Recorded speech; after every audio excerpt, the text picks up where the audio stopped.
Hey everyone, happy Monday. Oh, I noticed I got that there. That's better. Okay, much better.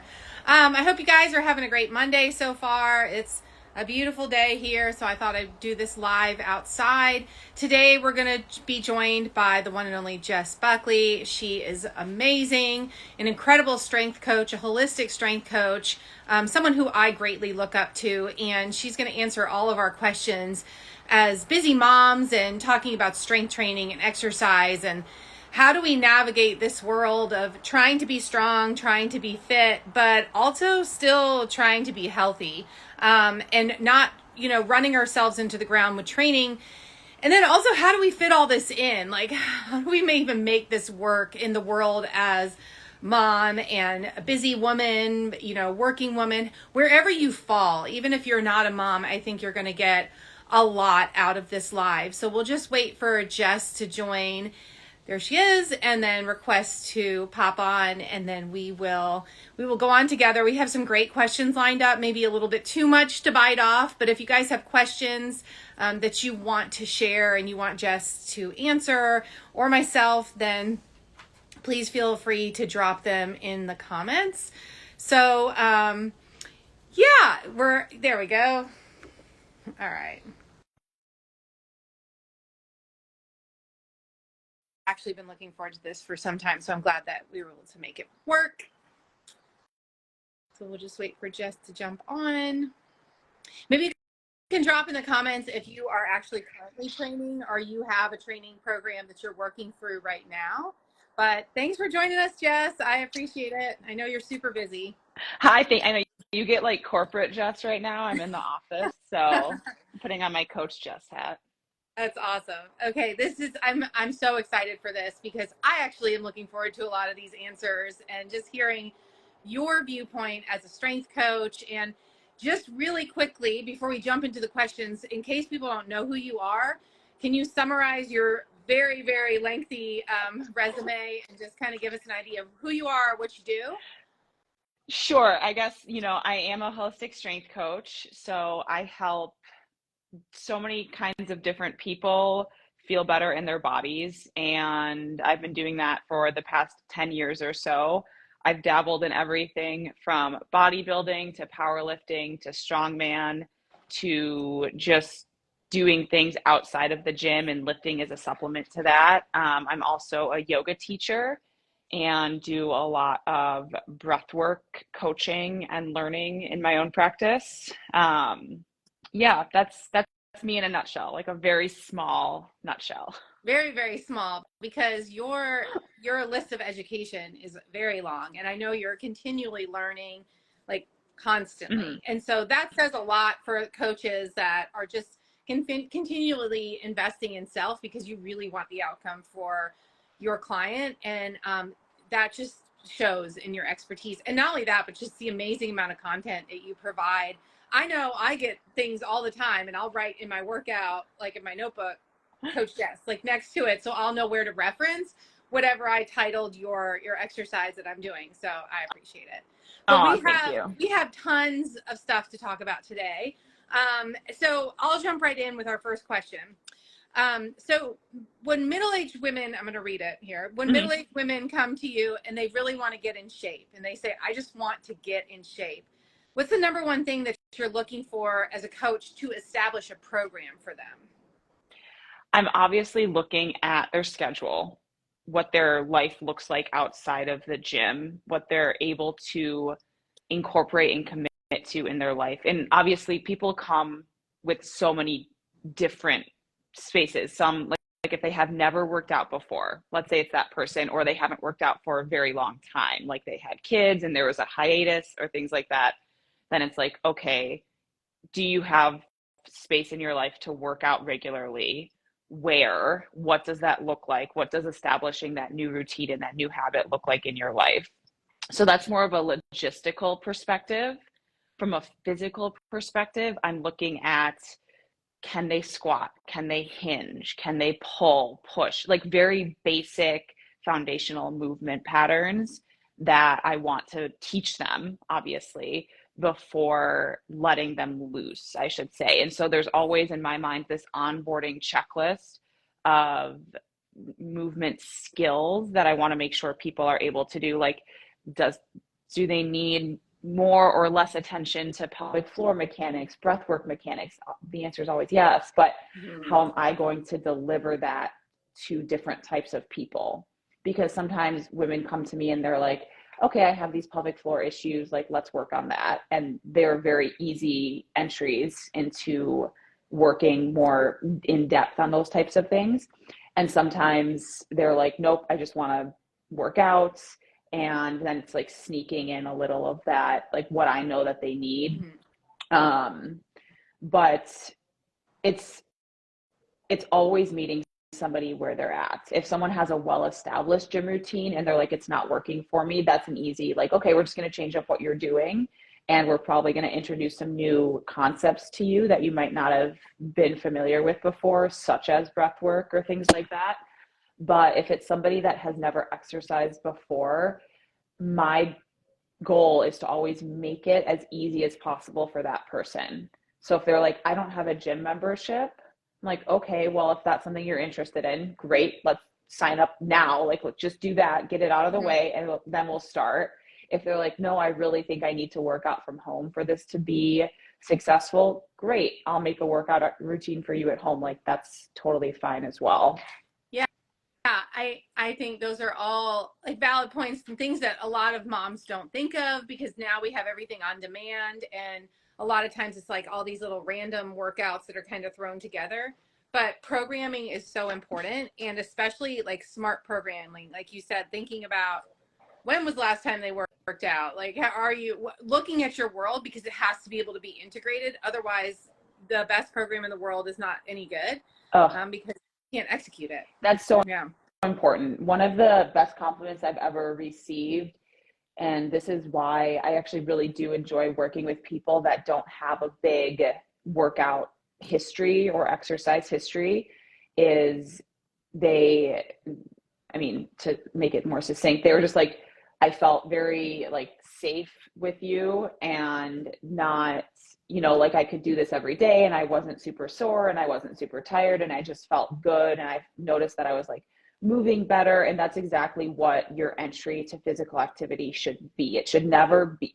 And again, like, that is why programming is so important, and why I'm such a proponent of individualized programming, because more often than not, if you're joining Billy's boot camp, it's not sustainable. It's not the best thing for your body.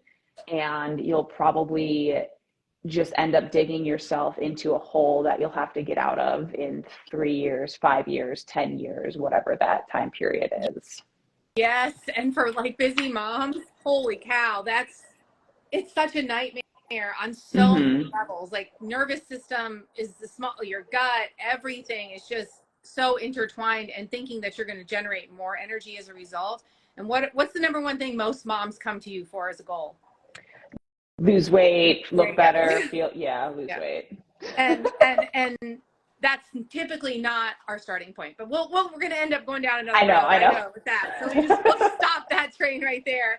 Everybody knows my stance on that. So what's the top mistake, or maybe the top 3 mistakes, it's probably hard to narrow down, that you find busy women making when it comes to exercise? I'm sure this is like a 2-page list, but if you can narrow it down for us.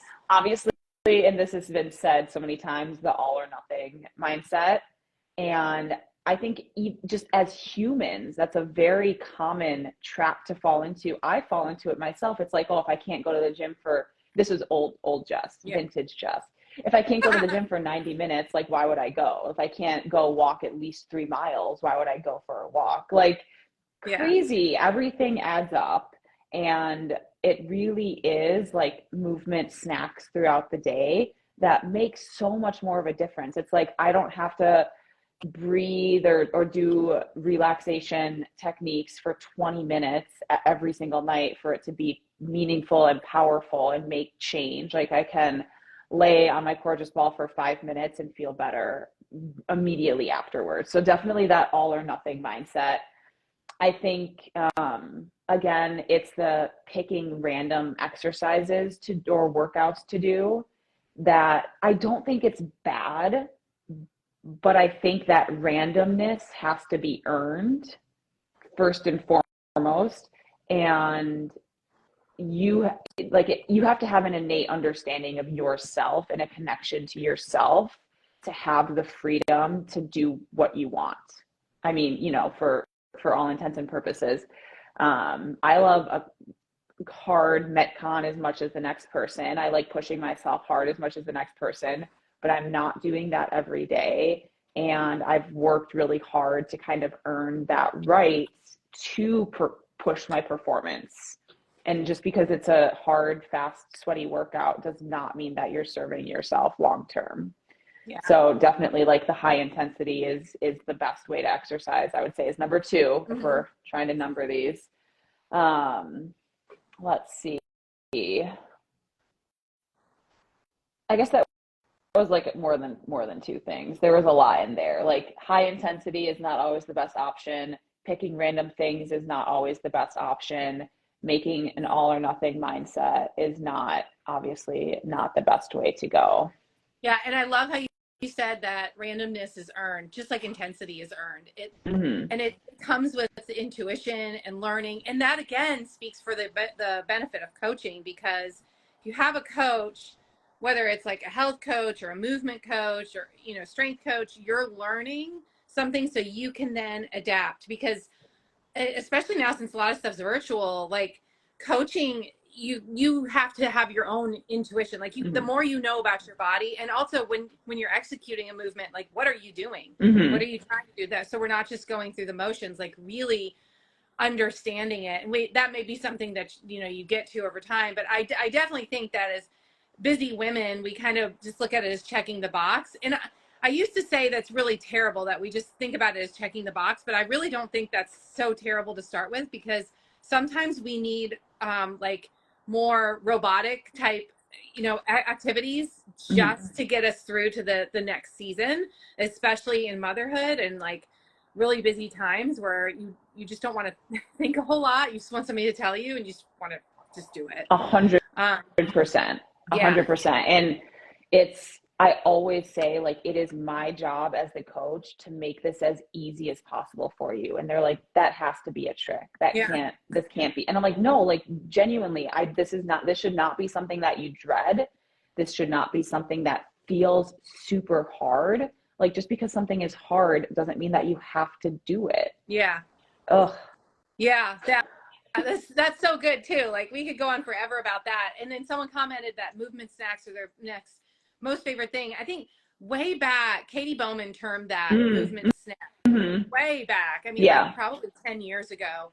And then now it's on Found My Fitness, and this is embedded with 7 Movements company, Authentic Health Coach and Dan Tayton. They have that company where they're, working on microdosing movement throughout the day. And microdosing movement is what we're talking about here, not other types of microdosing. But this is all being studied, everywhere. And then Found My Fitness did a huge release on that about how just 3 minutes of high intensity exercise daily. Now that can't be like the only thing, but it shows you the power of that and the accumulative effect. So like 10 minutes a day, you have 70 minutes at the end of the week. So I think, like you said, just looking at that too, and not getting so tied up in perfectionism when it comes to the programming is really important. All right, number 3, you ready?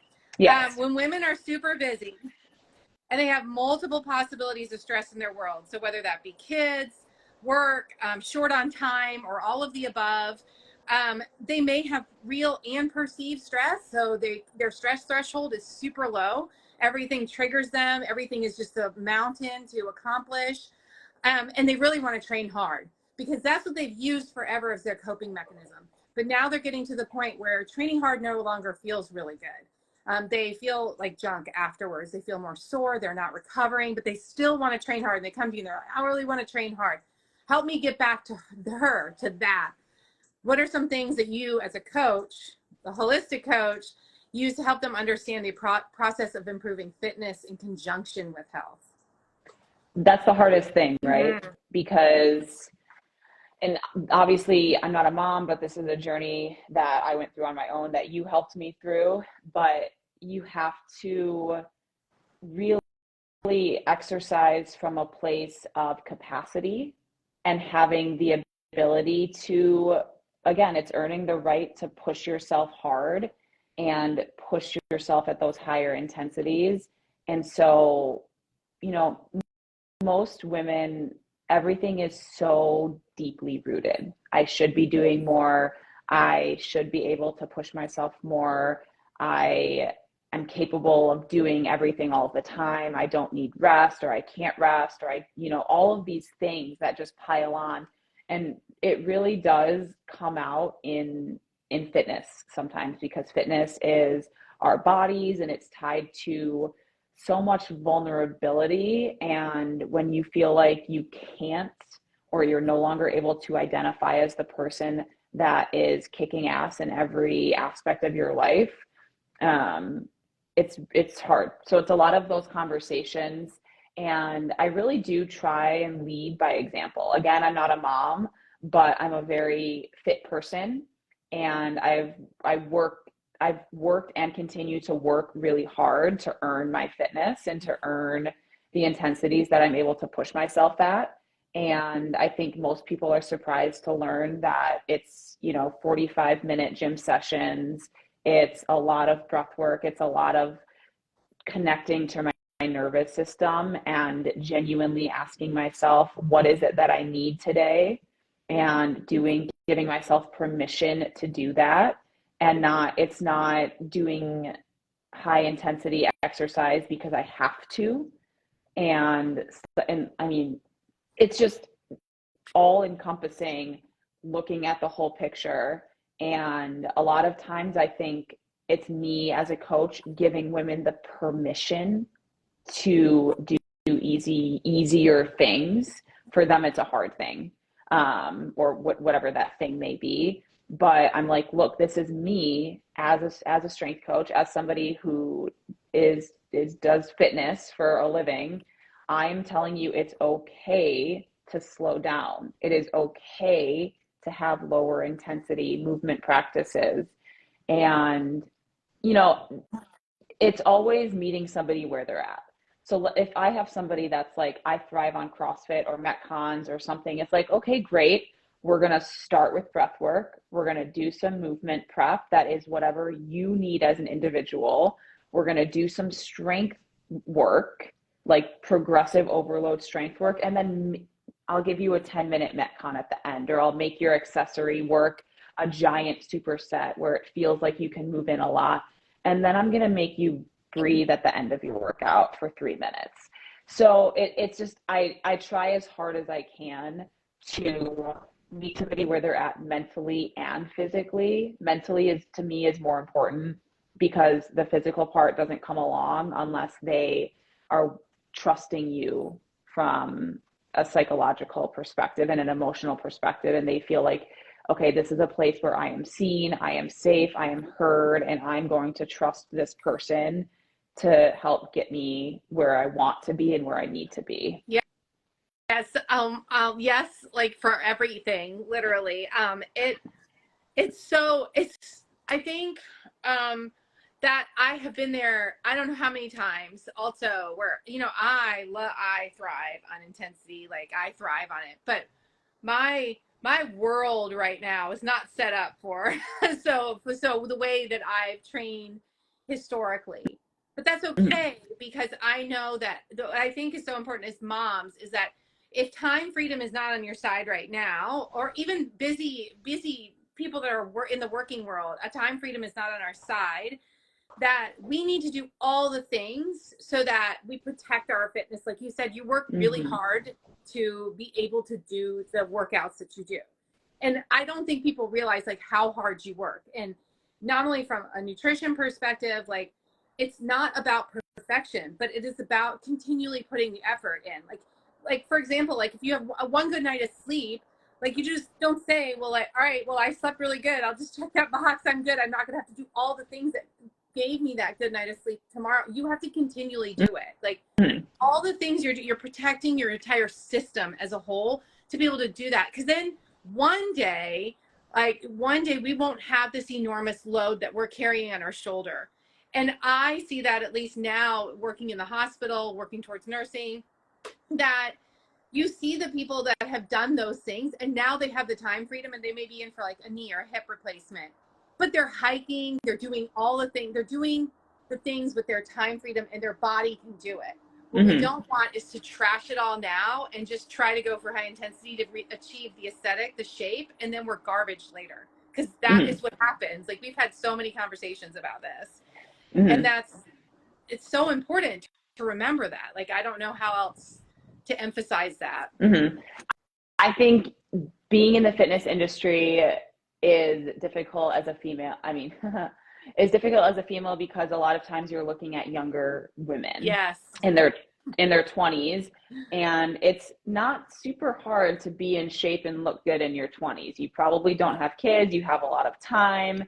And as I get older, I'm not saying I'm not old, but as I get older, you know, I'm in my 30s and I'm very proud to be a female in this space that is really like holistic, health centric, and continuing to better my physical fitness as I get older, but not at the expense of the rest of my health on a big macro level. And that is really something that you taught me. Like, I think it was our first call. You were like, Jess, you're either going to do this now. I was probably 28. You're like, you're either going to do this now or you're going to do this in 10 years. And it's going to be a hell of a lot harder in 10 years. And obviously, yes, that was right.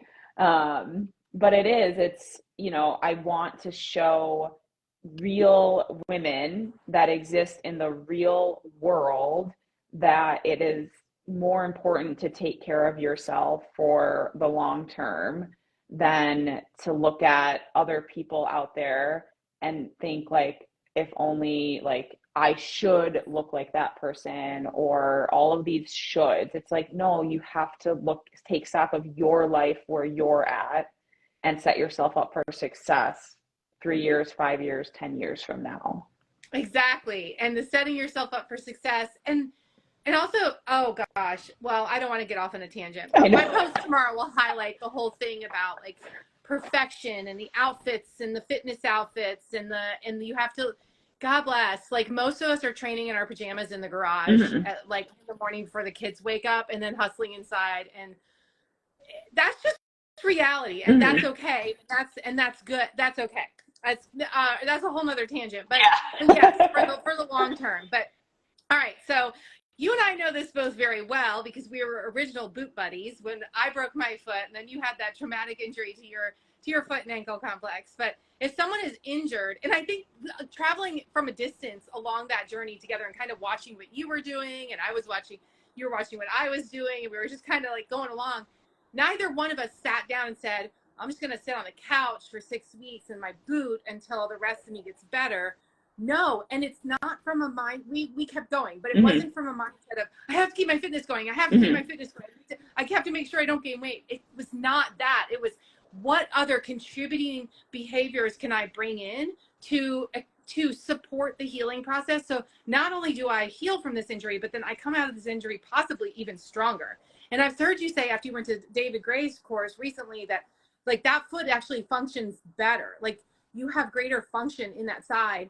And that was what the point that I was going to make. I'll come back to that question. But one thing about you also, many things, but this one really speaks volumes, is that you are in fitness, but you look more at movement quality, like all of the things you address. And that is so important because you may be able to squat a crap load of weight, but if your back is trash, and you can't move well, then that strength does not translate to life.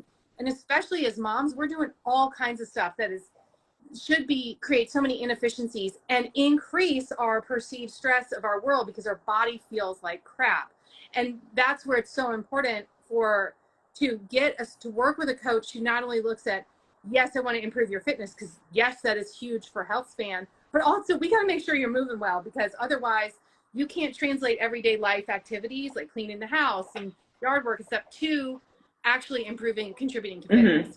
But when it comes to injury, if someone's injured and they still want to to improve their overall fitness, because you can do it while you're injured, depending on the injury.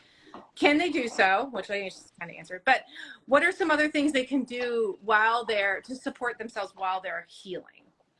I think it's so funny that we met, because looking back at the Jess that was healing from that ankle injury, and then looking back when I tore my shoulder labrum this past April, like two completely different Jesses that were going through that injury recovery process.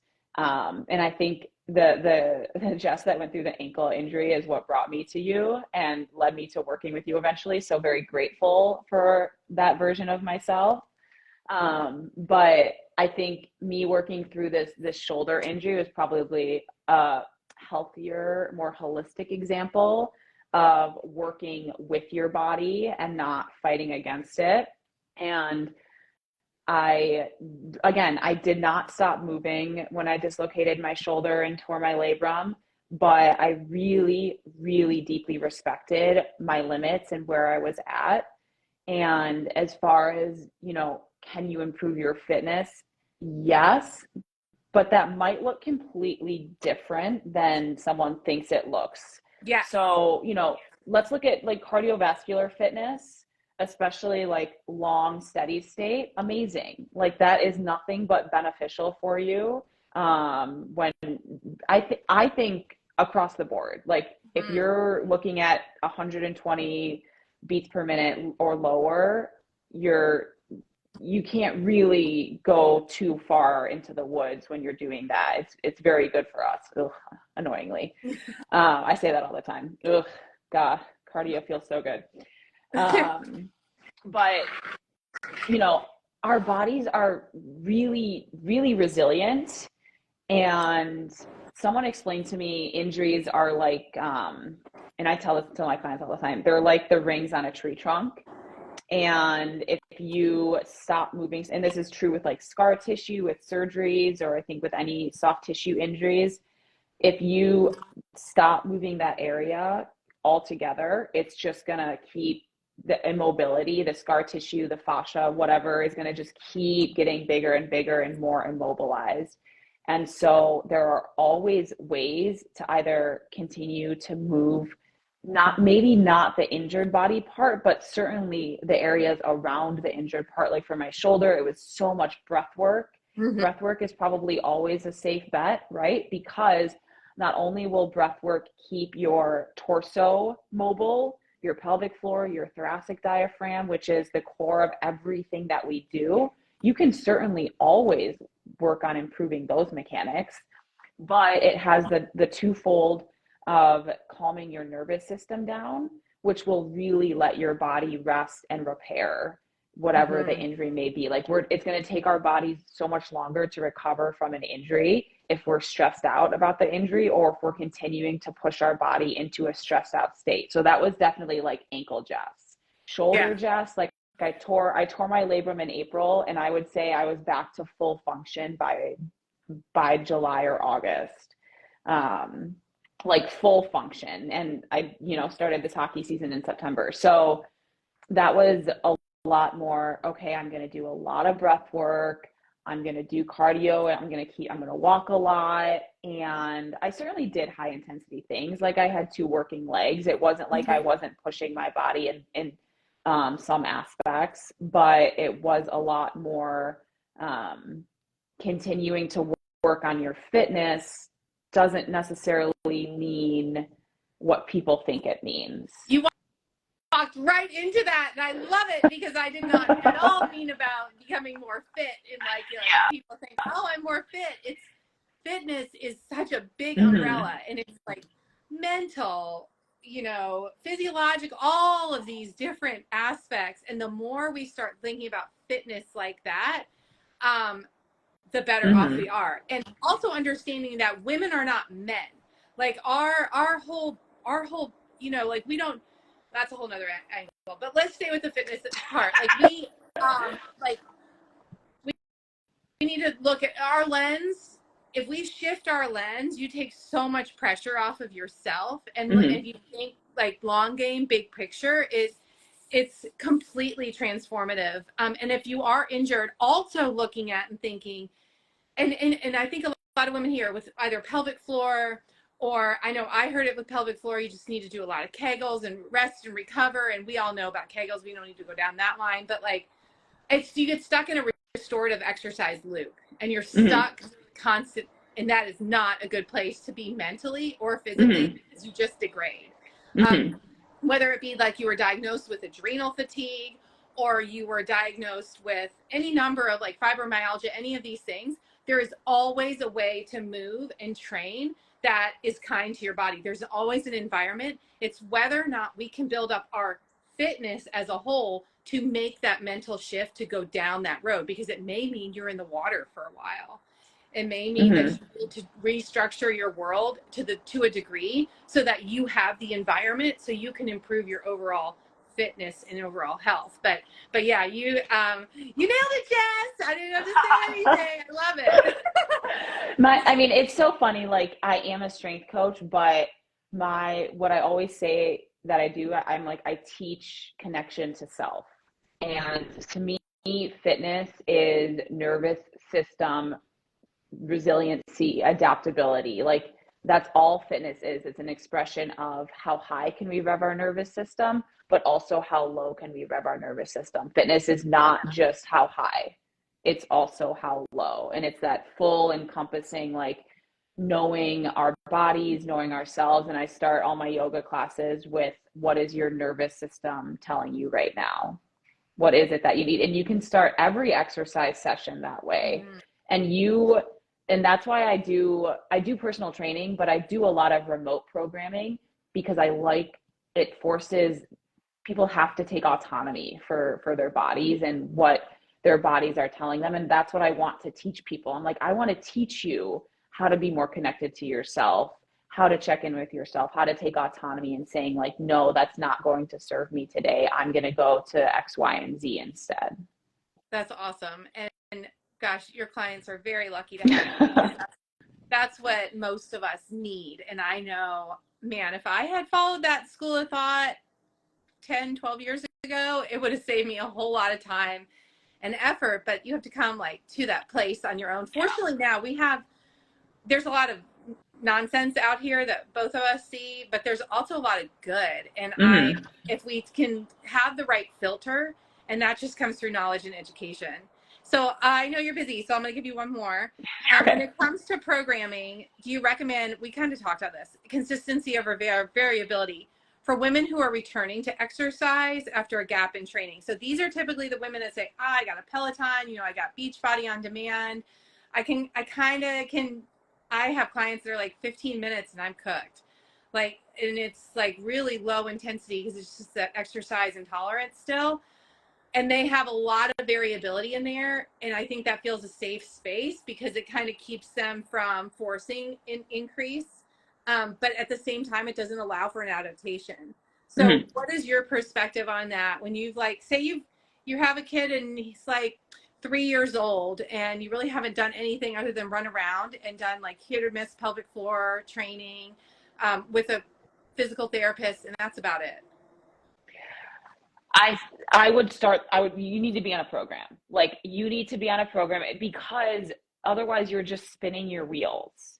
And we need to make sure in the very precious amount of time that you have, you're actually giving your body what it needs to feel better and move better and all of those things. Now, I think there's two different things. I have women, and these are more my personal training clients, where we're not necessarily doing progressive overload every single time, because maybe it's a mom where their lives really are chaotic and they're coming to see me once a week and maybe that's it for them. And so then the session is like, it's a check-in. Where are you? What do you need? What does your body need? And we'll do that, and that's certainly random. And there's maybe a high level of variability. But then if it's somebody that's like, no, I am committed to a movement practice 3 days a week, but to your point, it's like Peloton or Beachbody or whatever it is. I'm like, well, let's just adjust that and do some more focused, less variable strength work. I mean, strength, I say strength, but because everything should include some strength work. But just like more focused work that will be more what your body needs, and again, help you feel better in the long term, not just you checking the box now. And again, nothing wrong with just checking the box, but I would also rather the box checking be something that is better for you if possible. Like efficient, like more efficient. Mm-hmm. Yeah. Mm-hmm. Yeah. Yeah.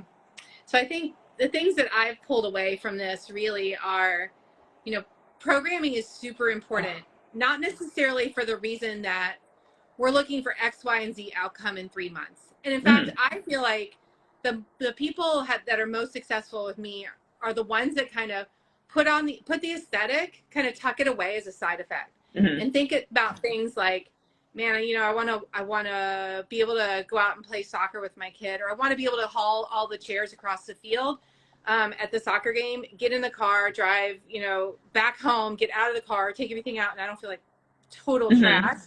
And I can then transition into like whatever I need to do. Or I can cook and I don't have any back pain. These are reality things that, as like in this season of life as busy moms, that we need to have as really, really like rock solid strengths, because that's what keeps life going, not how high wattage can you put out on the bike, but that how high of wattage you can put out on the bike is a benefits all of those other things. But drawing that connection, that at really no point does saying I want to achieve this aesthetic, does that really translate to life outcomes in terms of your ability to interact with life. But the flip side does. That makes sense. Totally. And that, like, when you align with a coach that can look at you and be like, I know you want it, but not right now. But yes, definitely later, but not right now. So you can have it later, and then you can have it forever. Like, we want to try to cultivate that's my goal. Like, I want to get back on my bike, and I want to ride the Blue Ridge Parkway again. I can't do that now with 4 kids at home. Like, that's not even a real reality. But having that kind of tucked away for later, which drives the behaviors. 100%. And actually, David Gray said this very eloquently and simply, like, you can't fight tension with tension. And how well does that apply to literally every aspect of our life? And that's what I teach constantly, whether it's nervous system tension, whether it's physical body tension, like, it's all related, right? So it's like, you can't crawl your way out of a hole when you're piling dirt in, but also shoveling dirt out at the same speed. And unfortunately, filling the hole is going to look different for a while. It has to, but that doesn't mean it's forever, and that it's so scary. And like, I think because I have that personal experience, I want other people that I work with to know, like, I really do get it. It can be very terrifying to let go of that image or that persona of being the fit person, or the fit mom, or the person that can do everything and is always okay and good to go. But no one is that person all of the time. And if you're looking at somebody else and you think they're that person, I guarantee you that they're not. No. And when people have more positive feedback for me now, as I would hope they should, because I'm older and wiser and all of those things, but like, as a coach, as an athlete, as a person. And to me, it's not necessarily because, like, aesthetically, this is certainly not my best, whatever that means. I'm also 8 years older than I was probably at my aesthetic best, but I am certainly at my healthiest. I'm at my most sustainable lifestyle practices that I've ever been. And I have so much confidence in my body and the choices that I make, and knowing that I will continue to feel good down the road if I continue with all of these practices. And that is the most important thing. It's not about the now, and it's not about looking your best, whatever that means. it's genuinely about feeling your best. And when you feel your best, you tend to check all of those other boxes as well. Mic drop. That was Yeah. perfect. That was perfect in so many ways. I feel like we could go on and on I know. and on about this because it's so important. Mhm. So where can everyone find you? Are you still accepting like one-on-one clients? What does it look like right now if they want to work with you or like really connect with what you're saying? So obviously you can follow me on Instagram and message me there. I do still a lot of remote programming and remote coaching. So if you're interested in that, feel free to reach out. If you're in the Ann Arbor area, I do some in-person training and I also coach yoga at a local studio. So you can find everything on my page or just send me a DM for more info. I love it. Thanks, Jess, so Thanks, much. Amy. So rewarding and so valuable to a lot of people in so many ways. So I appreciate you. I hope everyone has a great rest of the day and you too. And we'll talk soon. Thanks, All right. Amy. Bye. Bye.